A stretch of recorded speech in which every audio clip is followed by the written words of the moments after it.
লেখাপড়া কেন শিখতে হবে? জ্ঞানী হওয়ার জন্য, সাধারণ জ্ঞানের যাতে বিস্তৃতি লাভ ঘটে এজন্যে। কেউ যদি মনে করেন লেখাপড়া শিখে আমি বড় বড় চাকরি পাবো, এই চিন্তা চেতনায় শুধু লেখাপড়া করবেন না। আপনাদের ভিতরে এই চেতনা প্রবেশ করা উচিত, লেখাপড়া শিখে আমি খেয়াঘাটের মাঝি হব, লেখাপড়া শিখে আমি কৃষক হব, লেখাপড়া শিখে আমি ভ্যান ড্রাইভ করব, লেখাপড়া শিখে আমি শ্রমজীবী মানুষ হব। এই মন মানসিকতা নিয়ে যারা লেখাপড়া করছেন তাদের লেখাপড়া পারফেক্ট।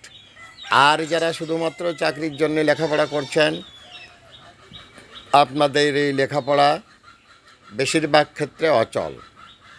আজ আমাদের সামাজিক প্রেক্ষাপটে কী দেখা যায়? ছেলেরা এসএসসি পাস করে, ইন্টার পাস করে, ডিগ্রি পাস করে। যখন একটা ছেলে এসএসসি, ইন্টার অথবা ডিগ্রি পাস করে, তখন তার পক্ষে কিন্তু তার ভিতরে যে জিনিসটা কাজ করে, পাছে লোকে কিছু বলে, লজ্জা। যেখানে লজ্জা হওয়ার কথা নারীর ভূষণ, এখন নারীদের লজ্জা অনেক কমে গেছে। তারা জীবন যুদ্ধে বড় সৈনিক হয়েছে, পক্ষান্তরে ছেলেদের ভিতরে লজ্জা ভর করেছে।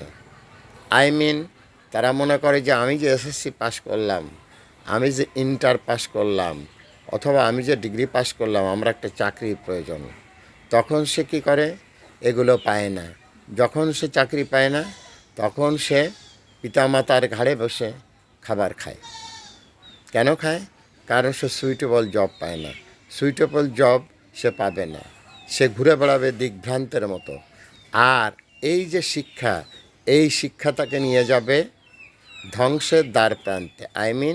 সে একদিন পুরোপুরিভাবে হয়ে যাবে অকেজ। এরকম অনেক ঘটনা, অনেক সিচুয়েশনের আমি সাক্ষী। তো আমি মনে করি শিক্ষা হতে হবে নিজের জ্ঞান, নিজের বুদ্ধি, নিজের প্রজ্ঞা, নিজের বাগ্মিতা বিস্তৃত করার জন্যে, নট অনলি জব। আর প্রিপারেশান রাখতে হবে। আমার বাবা চাউল বিক্রি করছে, আমি চাউলের দোকানে বসবো। আমার বাবা মুদি দোকানদার, আমি লেখাপড়া শিখে মুদি দোকানে বসবো।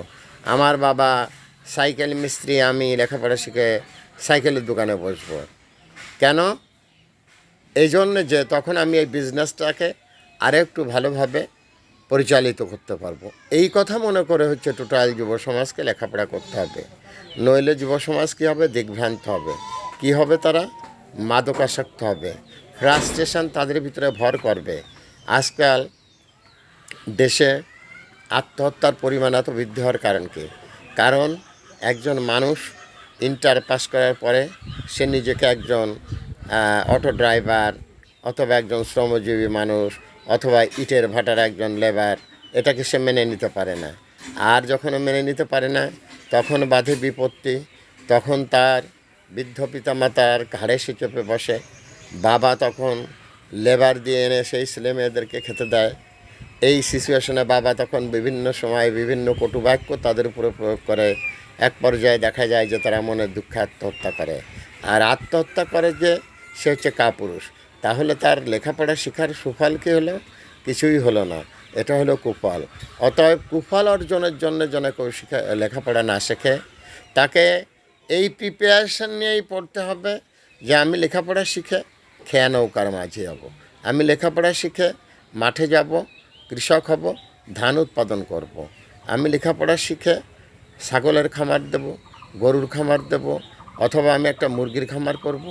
এই মন মানসিকতা নিয়ে লেখাপড়া করবে। আর যদি মানুষ এই মন মানসিকতা নিয়ে লেখাপড়া করে যুব সমাজ যে আমাকে চাকরি করতে হবে, তাহলে সে পথে পড়ে মারা যাবে। সে মারা যাবে, প্লাস তার গার্জিয়ান যারা, তাদেরকেও সে ডোবাবে। তার বৃদ্ধ পিতামাতার মৃত্যু ছাড়া আর কোনো পথ থাকবে না। That's all your honour. Viral sir, বাস্তব অভিজ্ঞতা থেকে বর্ণনা করলাম। মোবাইল কন্ট্যাক্ট নং 01935204804। এটা আমার বিকাশের নাম্বার। আমি একটি বিনা বেতনের পারিবারিক পাঠশালার শিক্ষক, যে বিদ্যালয়ে পড়াতে আমি কোনো টাকা নেই না। এগুলো দরিদ্র জনগোষ্ঠীর জন্য আমার এই বিদ্যালয়।